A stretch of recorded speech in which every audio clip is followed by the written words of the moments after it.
Hello everyone.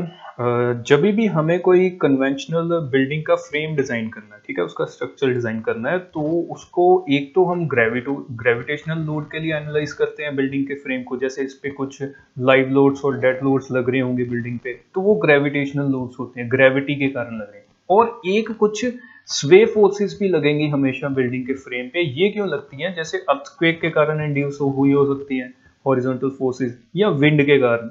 Wind या earthquake load के कारण मोस्टली जो है हॉरिजॉन्टल फोर्सेस या स्वे फोर्सेस लगती हैं बिल्डिंग पे। तो उनका जो एनालिसिस है उसको स्वे एनालिसिस कहते हैं।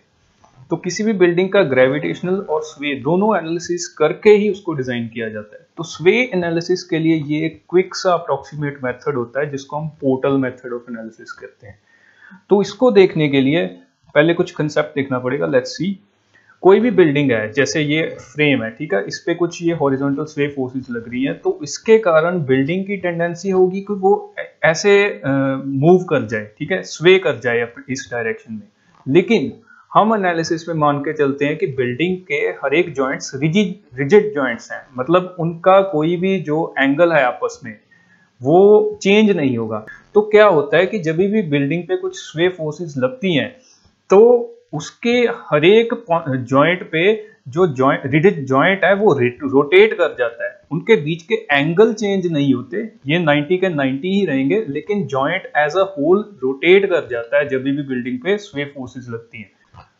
तो ये जैसे एक B2 जॉइंट है जो कि अपने पोजीशन पे रोटेट हुआ है। तो इसको आप ध्यान से देखें तो एक चीज में आपने नोट करनी है कि जैसे ये एक लाइन थी जो डिफ्लेक्टेड पॉइंट्स को ज्वाइन करती है, ठीक है, ये येलो लाइन है जो डिफ्लेक्टेड पॉइंट्स को ज्वाइन करती है। तो जो joint as a whole rotate हुआ है बिना अपना एंगल चेंज किए हुए, रिजिड रहते हुए, तो इसका जो वर्टिकल मेंबर था वो ऐसे रोटेट हुआ है कि वो उसके साथ इंक्लाइन नहीं हुआ, मतलब वो वर्टिकल भी नहीं रहा। पहले जैसे बीम में वो मेंबर वर्टिकल था B2 पे, तो वो वर्टिकल भी नहीं रहा, लेकिन पूरा जो इंक्लाइंड लाइन है उसके साथ अलाइन भी नहीं हो गया, वो कुछ एंगल से रोटेट हो गया, ठीक है, बीच में आ गया कहीं। और जितना ये रोटेट हुआ है उतने ही बीम्स रोटेट होंगे, बीम भी अब हॉरिजॉन्टल नहीं रहेंगे। तो जब हर एक जॉइंट ऐसे थोड़े थोड़े रोटेट कर जाएंगे तो इसके कारण जो डिफ्लेक्टेड शेप है बिल्डिंग की वो कैसी बन जाएगी? वो कुछ ऐसी बन जाएगी, ठीक है। तो अभी किसी भी इस डिफ्लेक्टेड शेप को देखते हुए ही हमें इसकी बेंडिंग मोमेंट्स का पता चल जाएगा। जैसे इसकी ये वाला जॉइंट है, ठीक है, इस पे ऐसा कर्व बनेगा, तो आउटर साइड पे जो है वो टेंशन है, तो ये यहाँ पर हॉगिंग मोमेंट हो जाएगी। इधर आउटर साइड में जो है कंप्रेशन है, तो इधर सैगिंग मोमेंट हो जाएगी। इधर भी आउटर साइड के में टेंशन है, तो इधर नेगेटिव हॉगिंग मूवमेंट हो जाएगी। ऐसे ही जो ये है, इसके बॉटम में टेंशन है, ऊपर कंप्रेशन है, तो ये सैगिंग मूवमेंट बन जाएगी। जब साइन पता चल जाएगा तो ये हमें पता चल गया कि किस किस पॉइंट पे कैसा कैसा जो है बेंडिंग मूवमेंट का साइन आएगा। हॉगिंग, किसी भी मेंबर पे एक एंड पे हॉगिंग, एक एंड पे सैगिंग होगी, और किसी भी मेंबर के बीच में कोई यूडीएल या कोई पॉइंट लोड नहीं लग रहा है, तो उनके बीच में जो बेंडिंग मूवमेंट होगी वो भी लीनियरली वेरिंग होगी। तो इसके बेंडिंग मूवमेंट डायग्राम एसेंशियली ऐसा बनना चाहिए। ये चीज समझ में आ गई आपको कि जैसे कोई भी डिफ्लेक्टेड शेप को हम देख के बेंडिंग मोमेंट के साइन पता कर सकते हैं, और साइंस हमें ये बताते हैं कि किसी भी स्वे के अंडर कोई भी बिल्डिंग है तो उसकी बेंडिंग मोमेंट डायग्राम ऐसी ही बननी चाहिए। अभी हमें शेप, बेंडिंग मोमेंट डायग्राम की शेप पता है, तो अभी हमें बस इनके मैग्नीट्यूड्स की वैल्यू फिल करनी होती है, तो वो एनालिसिस हो जाता है, वो बेंडिंग मोमेंट डायग्राम बन जाता है। उसमें कुछ इंपॉर्टेंट असम्पशंस हैं जिसके बेसिस पे हम वर्क करते हैं।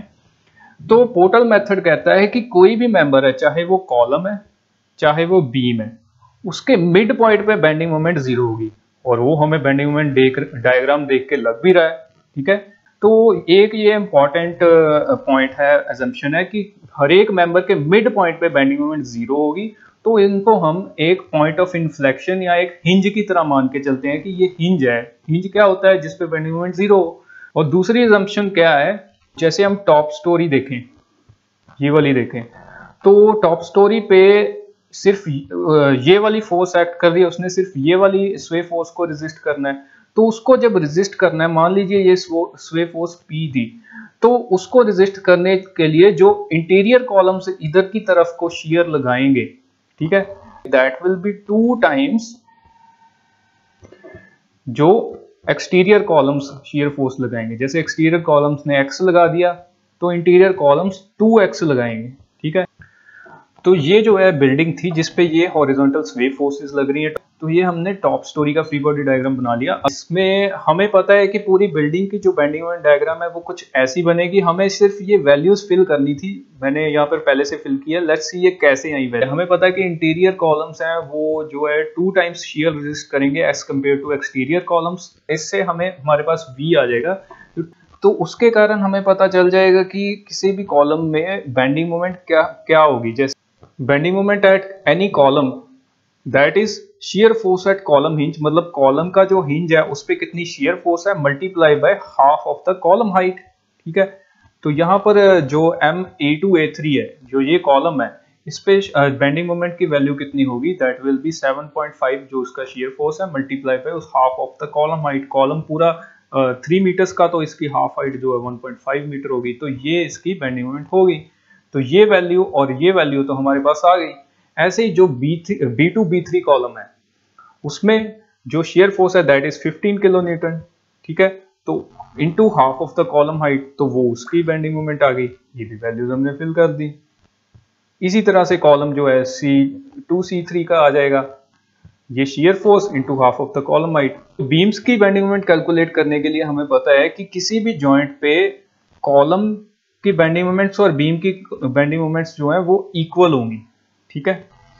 ये हमें कैसे पता है, इक्विलिब्रियम से। समेशन mz इक्वल टू 0 होगा कि नहीं होगा हर एक जॉइंट पे। सो फ्रॉम दिस अजम्पशन जो A3 है, पॉइंट A3 है, ठीक है, उसके ऊपर जो कॉलम की बेंडिंग मोमेंट है that will be become equal to beam की bending moment at that point. तो A3 पे जो हमारी A3B3 बीम की बेंडिंग मोमेंट है वो भी 11.25 आ जाएगी।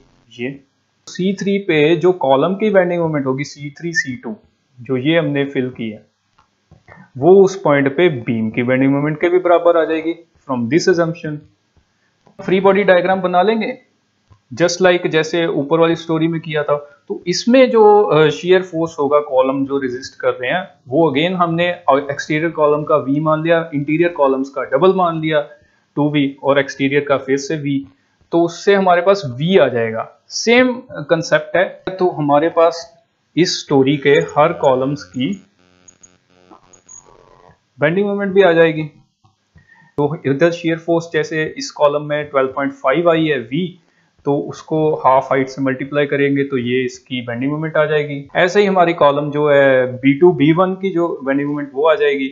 वो कितनी आएगी, 25 किलो न्यूटन जो उसकी शियर फोर्स है मल्टीप्लाई बाय उसकी हाफ कॉलम हाइट 1.5 मीटर, तो ये 37.5 आ जाएगी।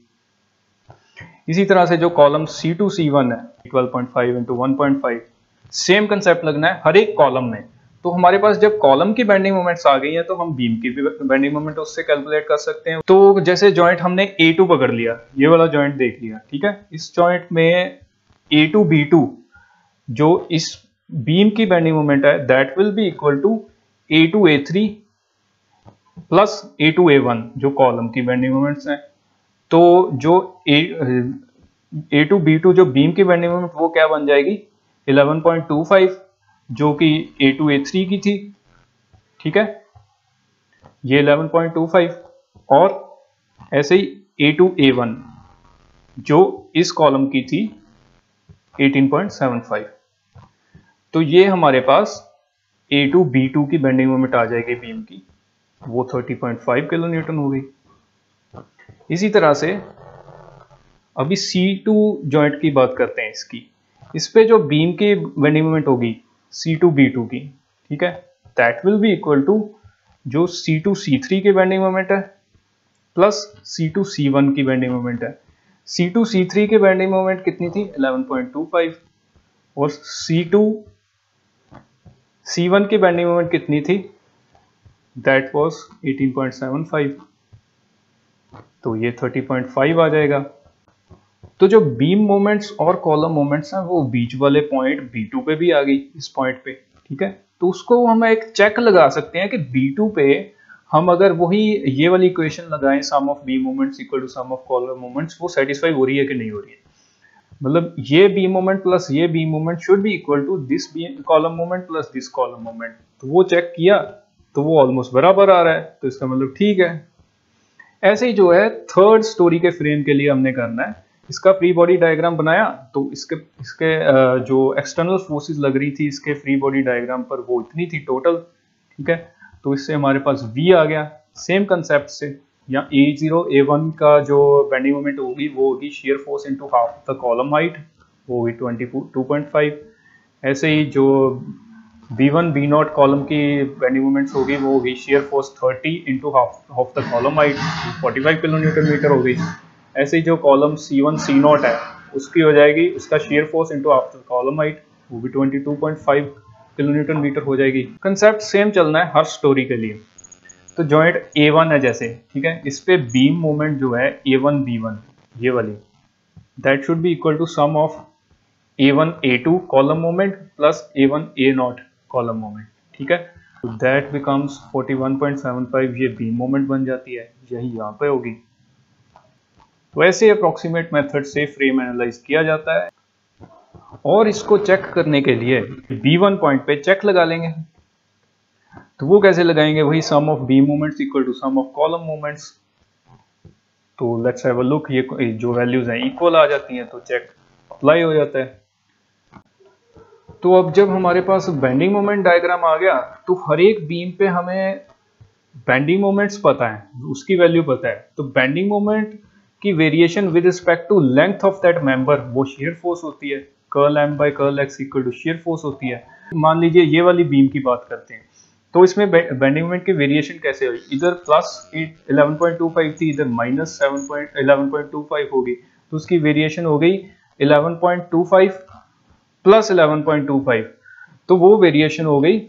तो हमारे पास उसकी shear फोर्स आ जाएगी 11.25 प्लस 11.25 डिवाइडेड बाय कितनी लेंथ में हुई, तो ये इतनी लेंथ में हुई, ये शायद 8 मीटर्स था, तो वो हमारे पास ये shear फोर्स की वैल्यू आ जाएगी। सिंपली जो है curl m by curl x equal to shear force से हमारे पास shear फोर्स डायग्राम आ जाता है। बेंडिंग मोमेंट से shear फोर्स डायग्राम बनाना that is not tough if you are clear with the concepts, right. So if you are having any doubt left, please post in the comments. Thank you.